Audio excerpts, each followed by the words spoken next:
Hey everybody, welcome to the morning market briefing, Tuesday, February 7th, 2023, 1 week till Valentine's Day.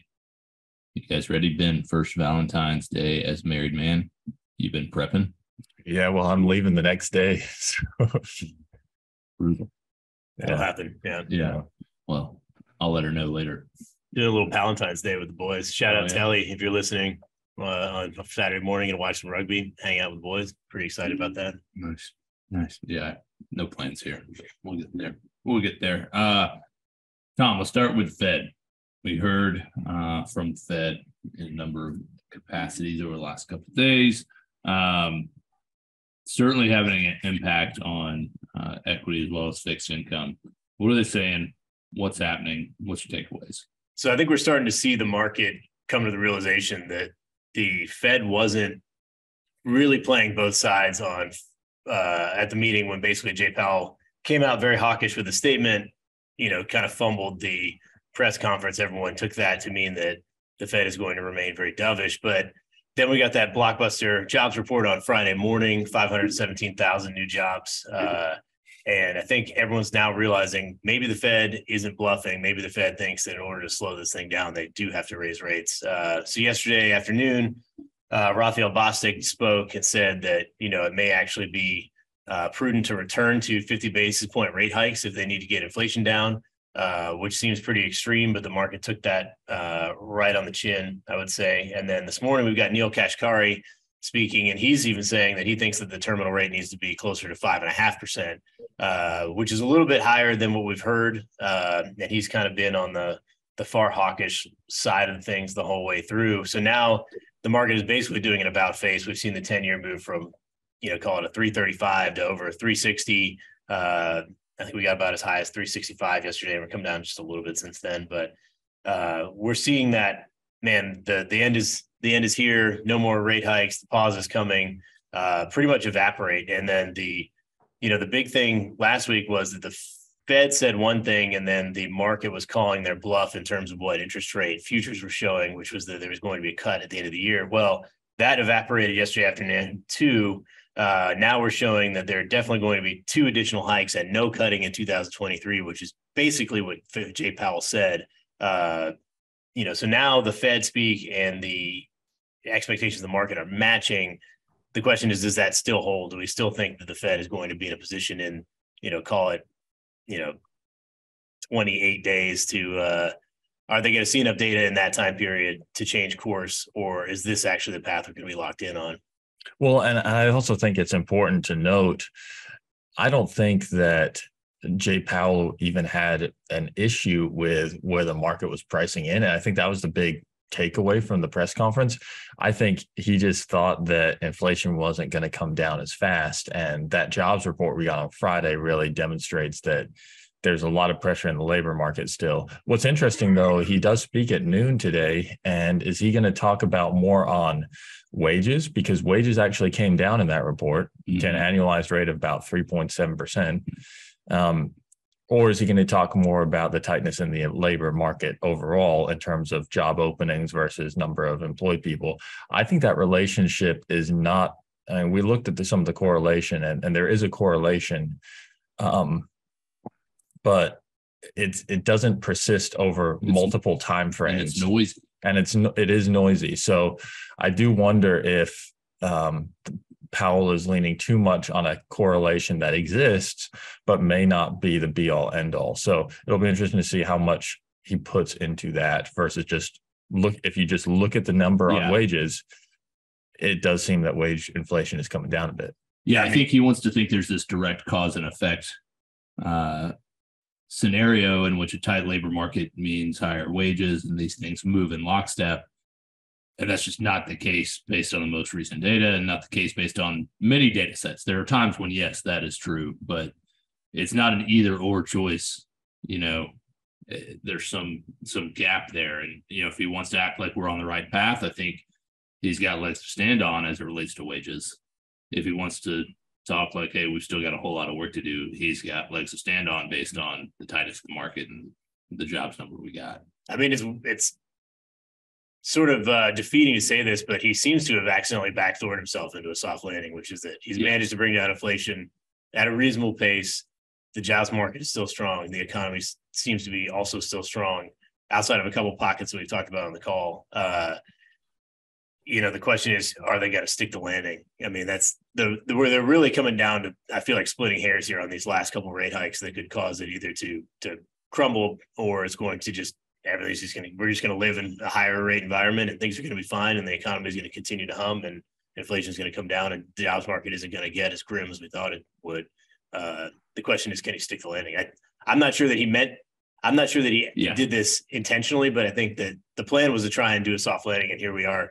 I think the probability of that increases as we go. And that's kind of what I said on Friday morning. We had a presentation to a corporate client, and it's in a lot of ways, it's hard to give the Fed credit for the fact that the soft landing is now a very viable path. I do think the Fed's going to have to nail it to stick the landing. It's like we've put ourselves in a position to win, so to speak. But, they're a football team that's up by 3 points with 4 minutes left, and they got to get a couple first downs here, and they've got to really execute and eat the clock in order to get there. And if they can't, it's the team that has a bunch of turnovers and somehow is in a position to win. What in the game plan wasn't necessarily what they set out to do, but now they really got to execute, or else this thing could get volatile again. It's a lot like the Italy-France match from this weekend, if any of you guys were watching the Six Nations rugby competition. Yeah, I bet everybody was. Yeah. Shout out to Telly again. CVS nearing a deal to buy Oak Street, a primary care provider, for $10.5 billion. Price will be around $39 a share. Would expand CVS's footprint of primary care doctors, giving them a large network with senior focused clients. I think from a thematic standpoint, all this stuff kind of makes sense. I don't know if you have any thoughts, Ben, on the value, if it makes sense from a cost perspective. I think it's very tough to make money in primary care, but you're seeing a lot of these companies. It's the fashionable item right now. I do wonder if it's a little bit like fool's gold. It reminds me a lot of the Goldman Sachs's of the world coming in to buy financial advisors, registered investment advisors at inflated multiples. But everyone's doing it. And so if you're not doing it, you're missing out, and you're missing out on what analysts care about. But if you're CVS, Walgreens is doing it. United Health is buying LHC Group, and even Amazon trying to get into the primary care space. So it's an attractive place from a fashion item perspective. But I think that CVS needs to be really careful with how it's minding its spending here, because I just don't. The barriers to entry are very small, and the power of the buyer is pretty high. You just can't really price more. It's all about coding, and it's about getting doctors on your platform. It's a lot more complicated and a lot less profitable than I think people would like to think. Quickly on Meta, they've announced a new plan through a memo to kind of revamp their metaverse. They're targeting specifically teens in the age range of 13 to 17, trying to get to 1 million active users by year end. I think the timing of this is just interesting to me. I'm not going to pretend to understand the metaverse. There's nothing less appealing to me than being involved with that. What's interesting to me, though, is just the timing. This restrained, focused Zuckerberg, not really mentioning the metaverse really in any tangible way during earnings reports last quarter, or for the last quarter that he gave last week. Now all of a sudden, hey, here's what we're doing with the metaverse. Kind of a weird timing. Yeah, I think he's just trying to follow the same playbook that they followed with Facebook, initially Instagram, which is get the teens locked in, get the young adults locked in, and then grow it from there once you have a compelling opportunity for them. So he's trying to go from 200,000 users a month to 1 million users per month by the end of the year, basically making it available on more platforms. He might be able to do that. He wants to build engagement. But we've seen a lot of times, and maybe this iteration works, but the whole Second Life phenomenon, that kind of came and went. And I just wonder if it's compelling enough I'm saying this right now for everyone to then replay in the metaverse in 5 years when we're recording this in the metaverse. But I just don't know if it's a compelling platform for people to have that second life platform. I don't have enough time in one life to get everything I need done. So I don't know how I could manage two lives. Especially if there's a bunch of 13 to 17-year-old boys who love computers there, because everybody loves to hang out with nerdy teenage boys. So I'm assuming that's really going to stir anyone who's already on there is probably going to leave, but it suddenly is just flooded with children. Yeah, I feel like they talked about ghost towns if they can't keep active users. I mean, I feel like the deodorant shop in the metaverse is going to be very sparsely populated amongst their target demographic. Let's jump to earnings. Ben, NOV, you were pretty pumped about their earnings yesterday afternoon. Stocks up about 2.5%. What happened? What's big? Yeah, I mean, it was a good quarter. They executed pretty well on the equipment side. They're seeing a lot of international demand. I'm a little bit nervous about what guidance is going to be on the conference call, though, because there was a sentence in the press release, reading between the lines. I don't think guidance is going to be good. So I'm encouraged it's up right now, but conference calls at 11. I wouldn't be surprised if it's down today. We've seen some decent variability from the chip semiconductor space. Skyworks up close to 4.5% on their earnings report.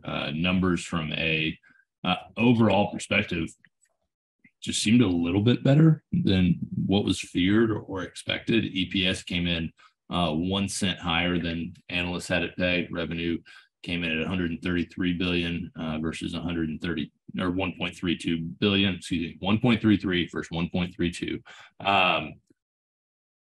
Do you take positivity from this report, or is it just maybe down to just kind of hyper focused? If you take positivity, I think it's all just based on the stock reaction, because the guidance was exceptionally weak.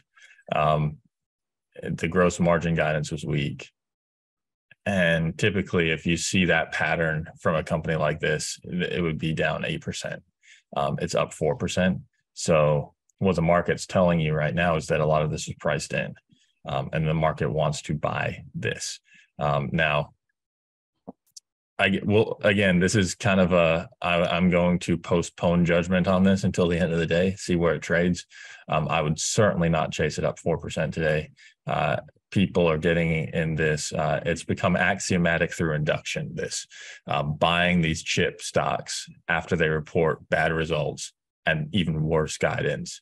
And they start to go up, and then people just continue to buy, saying it's priced in. At some point, that's not going to work. At some point, these companies actually have to put up numbers. And ultimately, we'll have to see what happens here. But I certainly wouldn't chase it. Good stuff. Lastly, Cincinnati Financial, before we get to the weird stock of the day, Bed Bath & Beyond. But Cincinnati Financial, basically flat right now. Very, very little volume. EPS came in at $1.27, right in line. When you look at an insurance company like this, what are you specifically looking for? I'm looking at pricing, and I'm looking at loss experience. And loss experience is a little bit higher right now. It's extraordinarily messy because of the catastrophic losses over the last couple of quarters. But loss experience has also been elevated, even on the auto side.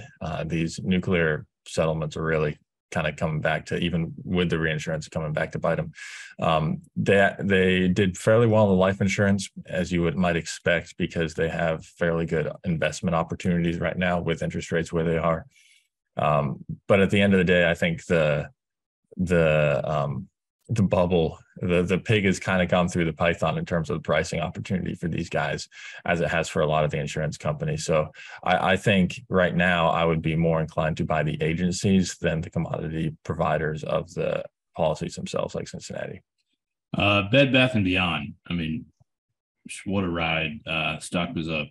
It closed up 92% yesterday. It was up well over 100% for some periods of time. Pre-market down 38% as they have offered some shares up for purchase. Wedbush downgraded their price target, I believe was at $1. They're now saying their price target is $0. How much power does the meme trading community have still, even if they continue to issue? It might save the company. It's crazy.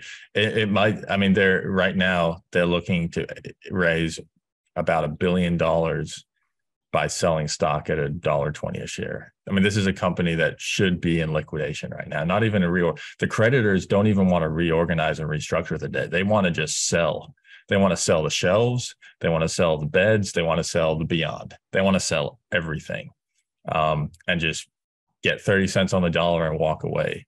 But you got these retail guys in there saying they'll do up to $1 billion. Now they're going to sell a smaller amount of equity initially, so it's going to be about 100-200 million. There's another creditor who's going to give them extend about $100 million line of credit, and they're going to try to somehow escape with this. And it's been done before. AMC did it without having to declare to actually go bankrupt.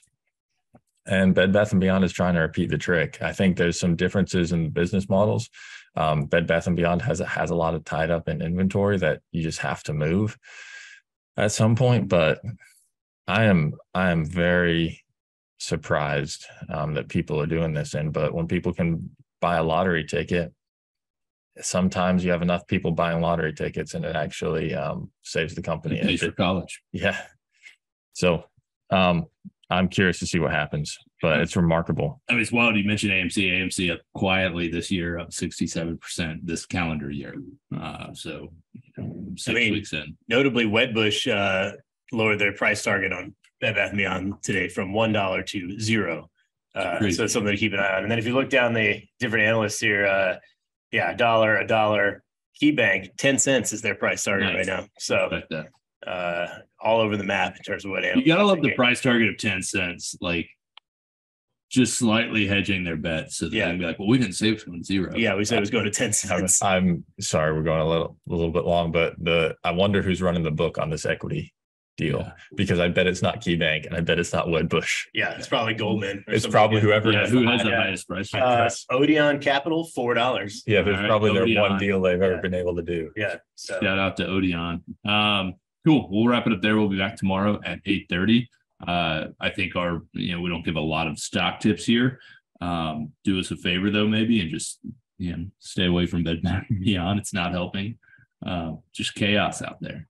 We'll wrap it up there and talk to you guys in the morning.